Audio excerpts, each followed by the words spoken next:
Halo Marketeers, jumpa lagi di Marketeers Hands On bersama saya dengan Hafiz dan rekan saya Erik. Nah, kali ini kita punya menu baru yakni Hyundai All New Santa Fe. Oke, tentunya saya dan Erik bakal punya POV yang berbeda. Seperti apa, Erik? Saya akan membahas dari segi driver, jadi POV soal driving experience sama performanya. Sementara saya akan menjadi Prince Passenger yang akan menikmati kenyamanan dari All New Santa Fe. Seperti apa reviewnya? Ikutin kami terus di Marketeers Hands On.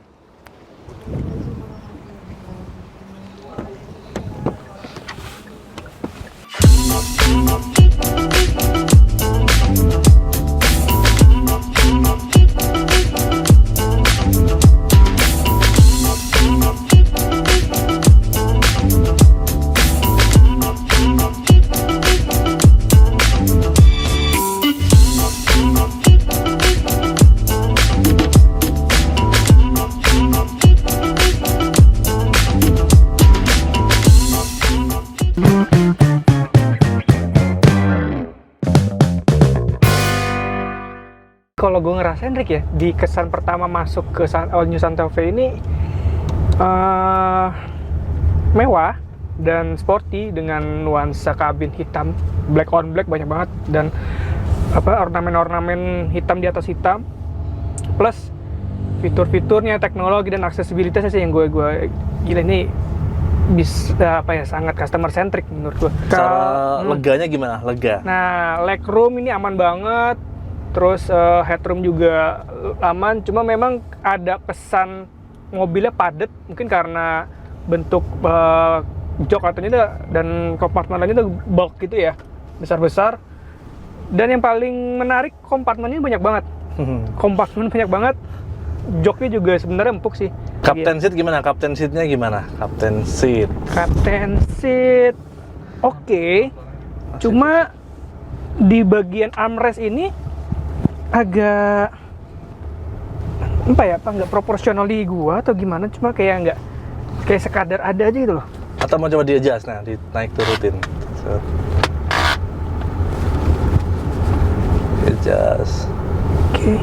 Cuma gua nggak punya pembanding sih, maksudnya seperti apa yang armrest itu yang nyaman buat posisi duduk captain seat ya. Sip. Cuman ini cerita unik sih soal adanya varian yang Hyundai Santa Fe dengan varian captain seat ya. Itu kan aku lihatnya mungkin mobil-mobil SUV kayak gini, kelas-kelas menengah gini tuh banyak dipakai sama pejabat-pejabat lah ya, mungkin karena dia pakai driver, dia duduk di belakang. Rasanya kalau pakai jok yang reguler sepertinya ya kayak gue gini kan.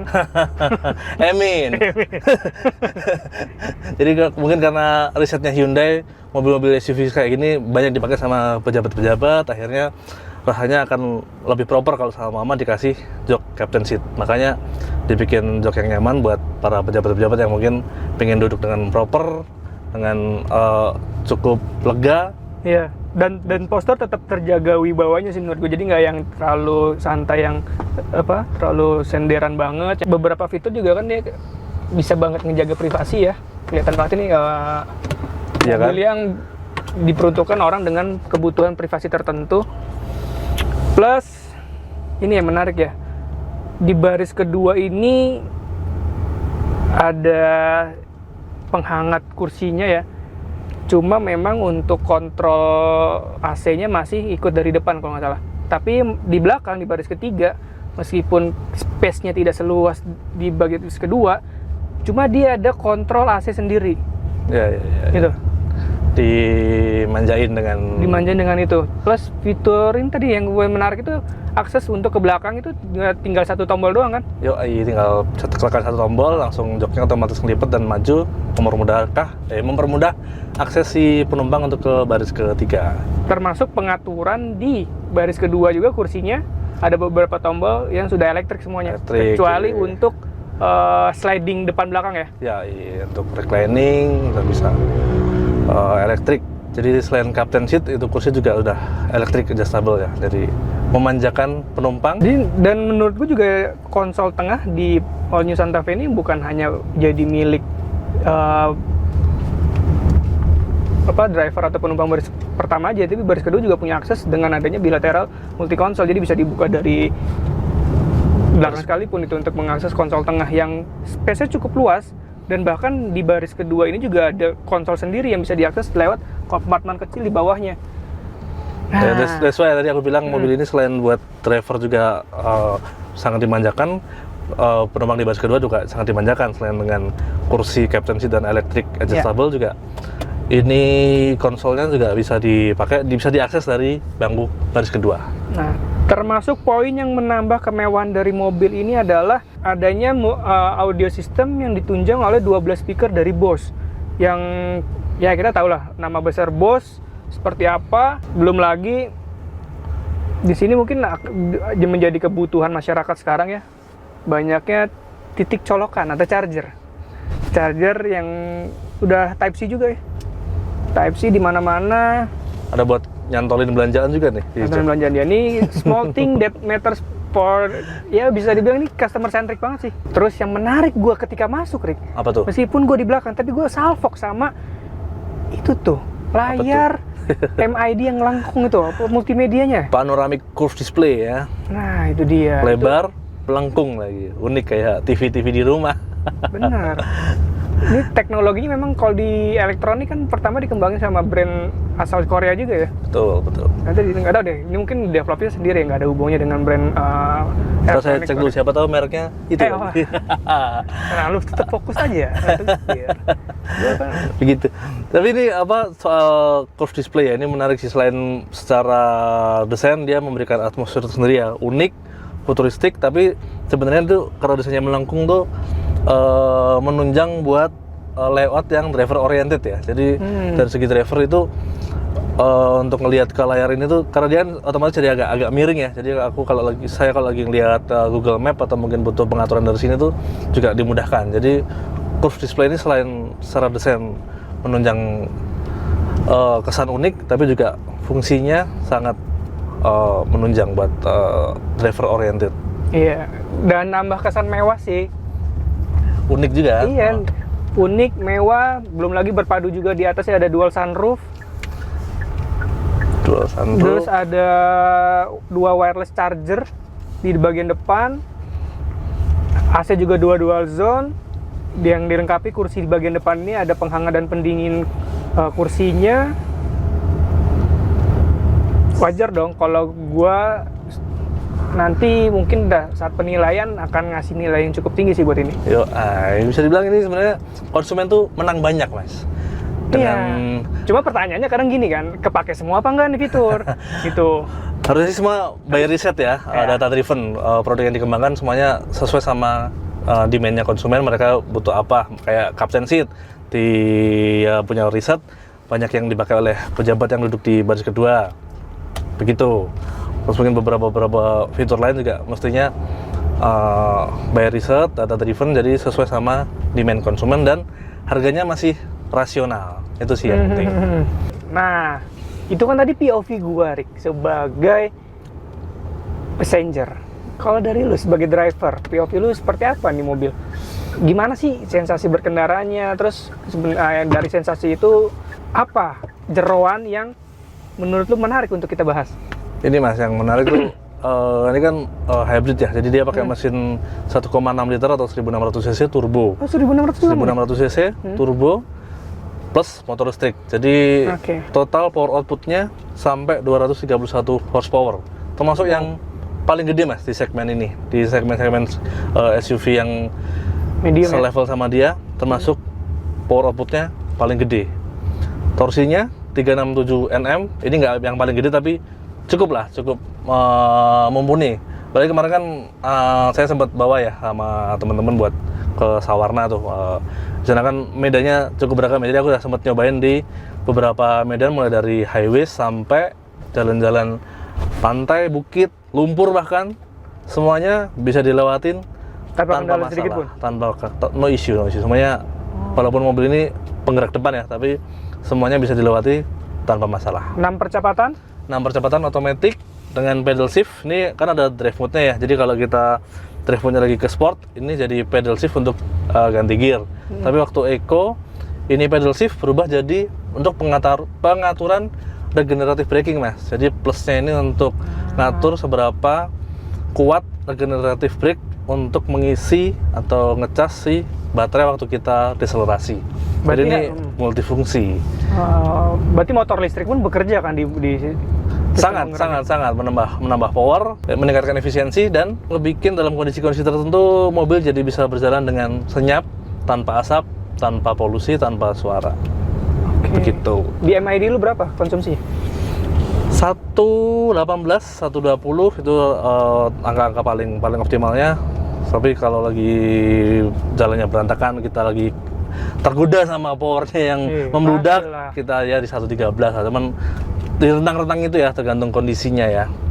Standar hatchback lah ya. Tapi dengan bodi sebesar ini menurut gua efisien Bongsor, sih. yoi. Bongsor, beratnya juga.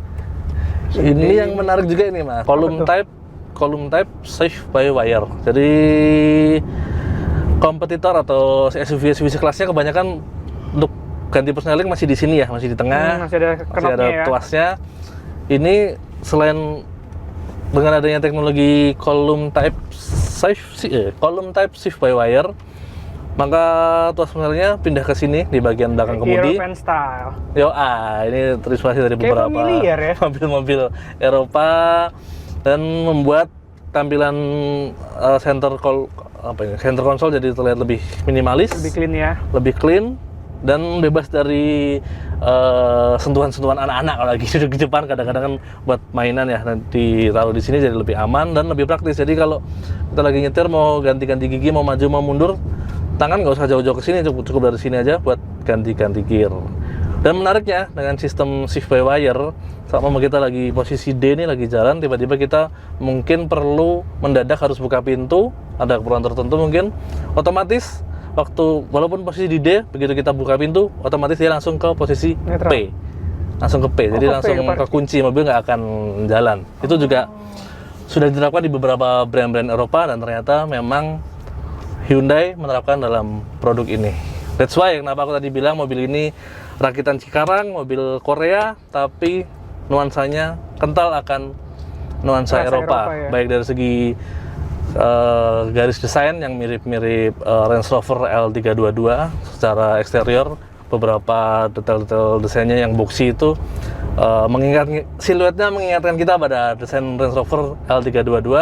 Begitu ke dalam, setirnya juga masih mengingatkan kita pada Range Rover. Fitur dan teknologinya berlimpah dan sangat menunjang aspek safety dan comfort, mengingatkan kita pada produk-produk Eropa.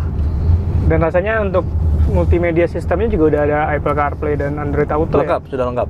Membludak. Makanya tadi aku bilang menang banyak. Menang banyak. Dengan harga 700 sampai 800 juta, rentang di harga-harga segitu. Manjain banget sih. Manjain banget.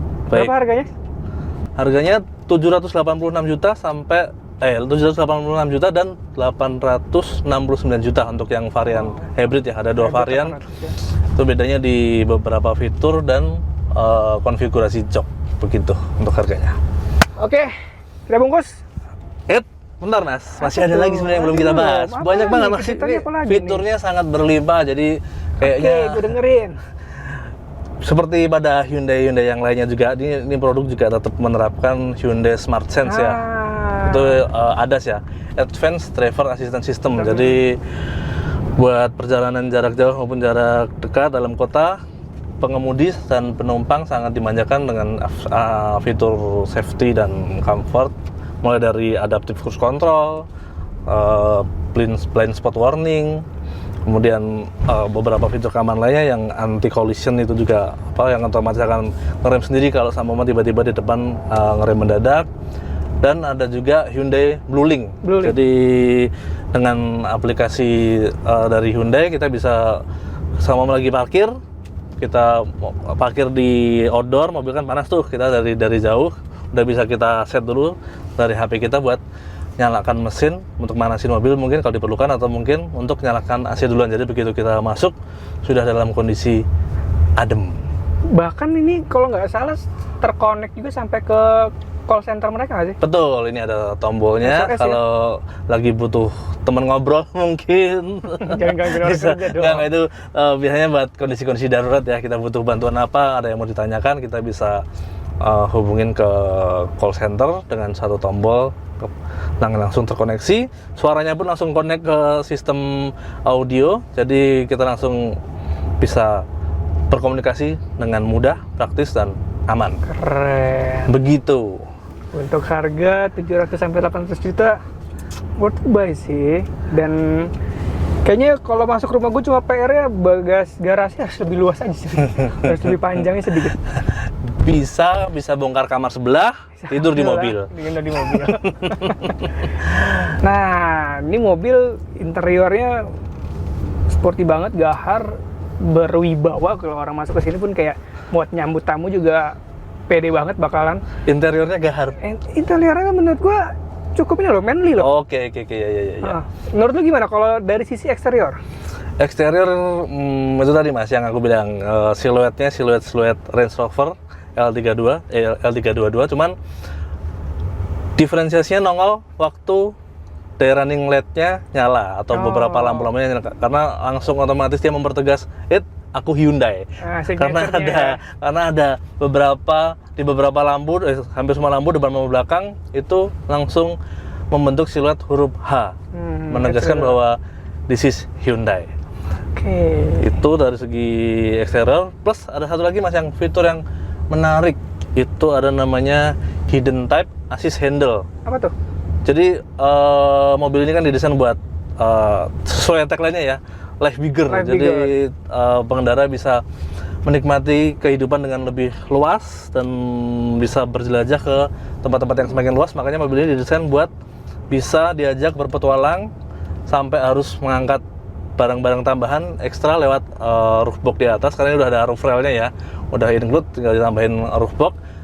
Nah, biasanya kan kalau pengendara udah pakai roof box tuh agak kerepotan waktu harus bongkar pasang barang ya, karena dia harus manjat-manjat tuh. Nah, Hyundai mikirin tuh Mas sampai segitunya untuk memudahkan pengendara waktu harus loading unloading barang di atas. Makanya disiapin hidden type assist handle. Jadi dia tuh ada handle yang desainnya tuh kayak tersembunyi gitu, tapi begitu ditekan dia bisa berubah menjadi sebuah genggaman tangan buat ngemudahin pengendara waktu mau naik ke atas buat ambil atau naruh barang. Jadi sebetulnya ini cocok banget buat kaum yang lebih baik minta maaf dibanding minta izin ya. Ketika Kenapa tuh? Nggak dapet SIM, ya udah tinggal di luar. Ini nggak usah pulang loh.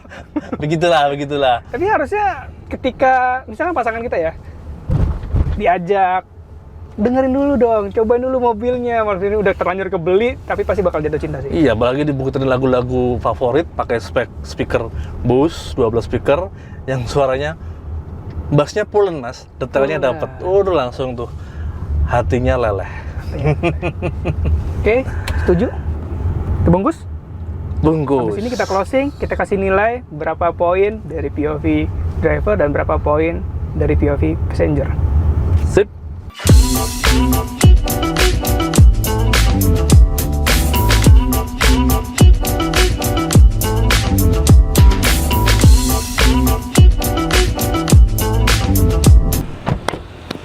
Gimana Prince Passenger? Gile. Menurut gue ya, sebagai POV penumpang, mobil ini banyak nilai plusnya, accessibility-nya gampang banget, dimanjakan banget, kenyamanan, bener-bener ya Prince Passenger bisa menikmati itulah. Kalau gue boleh kasih nilai dari 1 sampai 10, mungkin gue bisa kasih angka 8,5 ya. Ya, menurut gue layak sih untuk 8,5 dengan berbagai macam fitur yang disajikan, teknologinya yang bisa memanjakan si penumpangnya ini, plus banyaknya kompartemen, colokan-colokan seperti USB Type-C juga tersedia di berbagai titik. Tapi memang ada mungkin ya salah satu poin yang bisa dikritisi atau mungkin jadi point of improvement di All New Santa Fe ini adalah di bagian ketiga yang jok baris ketiga yang tidak terlalu lega menurut gue. Mungkin kalau untuk postur seperti lo agak... Memang tempatnya di bangku driver berarti. Menurut lo gimana kalau dari POV pengendara? Ya. Ini unik ya. Ini mobil rakitan Cikarang dari brand asal Korea, tapi nuansanya banyak bernuansa Eropa, baik dari segi interior, eksterior, desain, performance. So far, eksterior dan performance kalau menurut aku juga bisa di 8,5/10 sih Mas. Imbang kita ya. Ya. Cukup oke lah untuk di segmen SUV ini memberikan perlawanan yang cukup serius. Oke, semoga hasil review kita kali ini nggak akan mempengaruhi performa kendaraan selanjutnya yang akan kita review, karena standar kita udah mulai naik nih. Ya nggak sih? Khawatirnya itu ya. Oke, marketeers. Progress in life. Progress in life. Oke, marketeers, itu tadi review dari saya Hafiz dan Erik di Markets Hands On bersama dengan Hyundai All New Santa Fe. Teman-teman boleh langsung subscribe, komen di YouTube Markets TV, berikan juga referensi atau rekomendasi produk apa berikutnya yang bisa kita review. Begitu? Sampai jumpa. Kami undur diri. Assalamualaikum warahmatullahi wabarakatuh. See you.